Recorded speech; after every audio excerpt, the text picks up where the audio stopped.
Assalamualaikum warahmatullahi wabarakatuh. Tepangkeun wasta abdi Muhammad Harsha Randiansyah. Di dieu abdi bade nerangkeun pengajaran kadua ngeunaan carita wayang. Pembahasan kelas 12 bahasa Sunda. Lajeng wae kana pembahasan anu kahiji nyaeta ngeunaan mikawanoh carita wayang. Carita wayang nyaeta carina anu sok dilalakonkeun dina pagelaran wayang.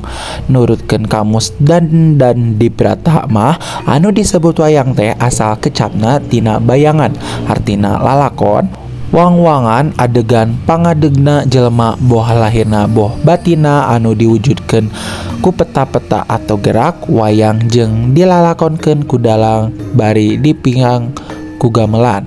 Teras aya rupa-rupa wayang, anu kahiji wayang purwa, anu kadua wayang krucil, wayang gedog, wayang wong, wayang titi atau potehi, wayang lilingon, wayang golek, wayang suluh, wayang beber, jeung anu pamungkas aya wayang klitik. Tah, ieu aya sajarah carita wayang. Carita wayang asalna ti India, asup ka urang bareng jeung asup agama Hindu. Tapi ku para wali oge wayang dipake pikeun media nyebarkeun agama Islam. Di Tatar Sunda sorangan wayang mimitina sumberna secara lisan.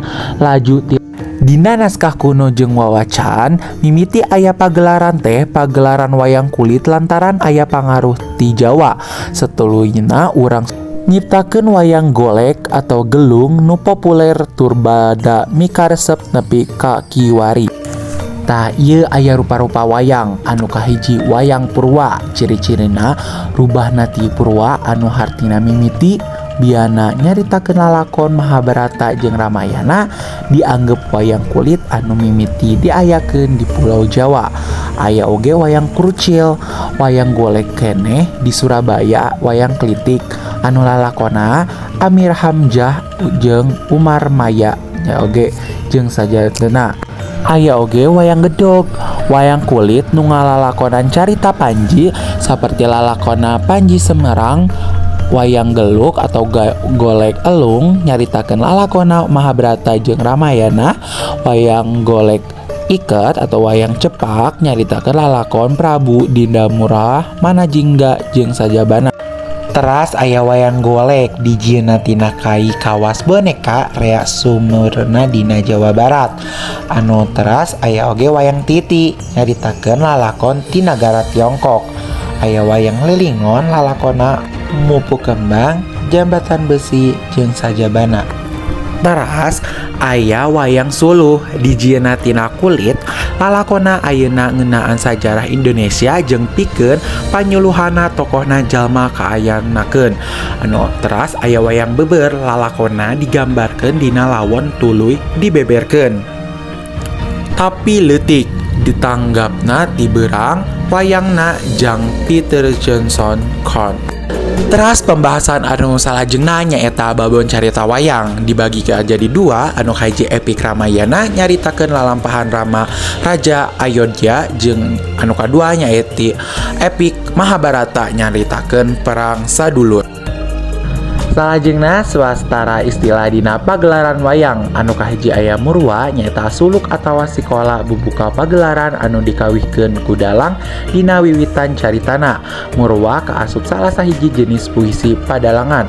Anu kadua nyaeta nyandra nyaeta deskripsi adegan make bahasa prosa pakiliran wayang. Anu katilu aya kakawen mangrupa basa kiawi titiron nu sok dipake mamanis atawa pamentes dina adalangan minangka bahasa pamingdanganana.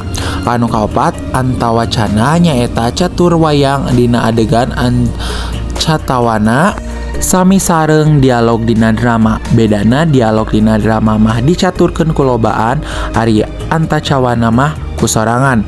Anu pamungkas nyaeta dalang nyaeta anu sok ngalalakonkeun wayang. Anu pamungkas dina pambahasan ayeuna nyaeta unsur carita wayang. Anu kahiji jejer atawa tema. Jejer teh inti carita ti awal nepi ka akhir. Anu kadua palaku atau tokoh teh nyaeta jalma anu ngalalakon dina carita. Anu katilu nyaeta latar atawa setting nyaeta lingkungan nu ngadasarkeun lumungsuna hiji kajadian carita. Anu kaopat nyaeta galur atau plot.